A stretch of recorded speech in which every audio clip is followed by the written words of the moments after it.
9 quarterbacks, 3 team names, 2 owners, 0 winning seasons. The Ron Rivera era has come to an end. The head coach let go by the Commanders. 4 seasons of forgettable football. First off, happy Thanksgiving, everybody. As team owner Dan Snyder uttered those words at Ron Rivera's introduction in January of 2020, the head coach's time in Washington was off to an inauspicious start. Rivera brought in to change the culture off the field and the product on it. I told him I didn't want to go through a 5-year rebuilding process because, quite honestly, I just don't have the patience. And from what I've read, neither does he, so we understand that. Rivera's first season, tumultuous to say the least. In March, COVID hits, shutting down the world. In April, the team elects to draft the hometown defensive star, Chase Young. Not a quarterback, a decision that many will question for years to come. In July, a massive change. Amid uproar from sponsors, the Burgundy and Gold part with their 87-year-old team name to become the Washington Football Team. In August, Rivera diagnosed with cancer, which he would later beat in October.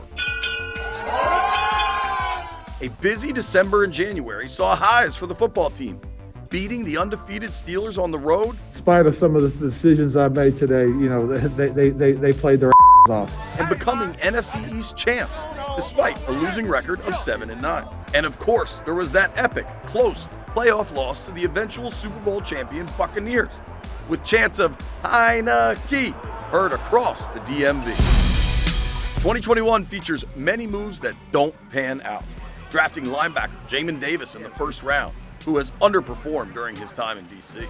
Signing cornerback William Jackson III to a major big-dollar deal. He was traded 1 season later. And bringing in quarterback Ryan Fitzpatrick, he didn't even finish 1/2 with Washington due to injuries.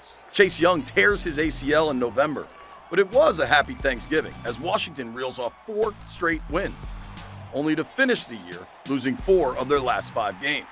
Final record, 7-10, missing the playoffs as Rivera declares they have to find the right quarterback. Whether it's somebody current, it's somebody in free agency, it's somebody in the draft, you want to establish that, and you want to establish as quickly as possible going forward. 2022 saw a new team name. We are the Commanders. And a new quarterback.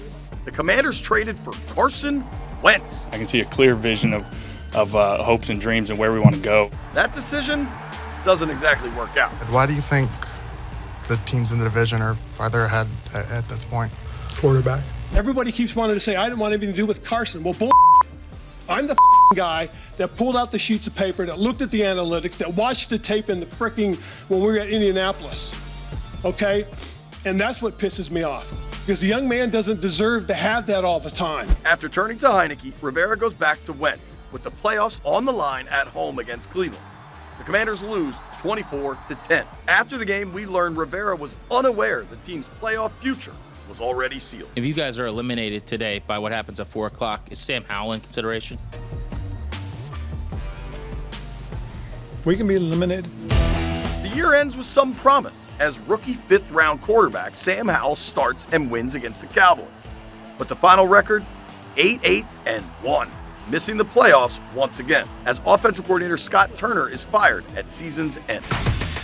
2023, Sam Howell's named the starter, and his new offensive coordinator has a Super Bowl pedigree as Eric Bieniemy comes over from the Chiefs. Why not Washington? Look at all the talent. Look at the players that they have. Looking at these guys up front, Eric Bieniemy is fired up. But the biggest offseason news, the NFL approves the Commanders' sale from Dan Snyder to the group led by Josh Harris, Mitchell Rales, and Magic Johnson. This franchise is part of who I am and who I've become as a person.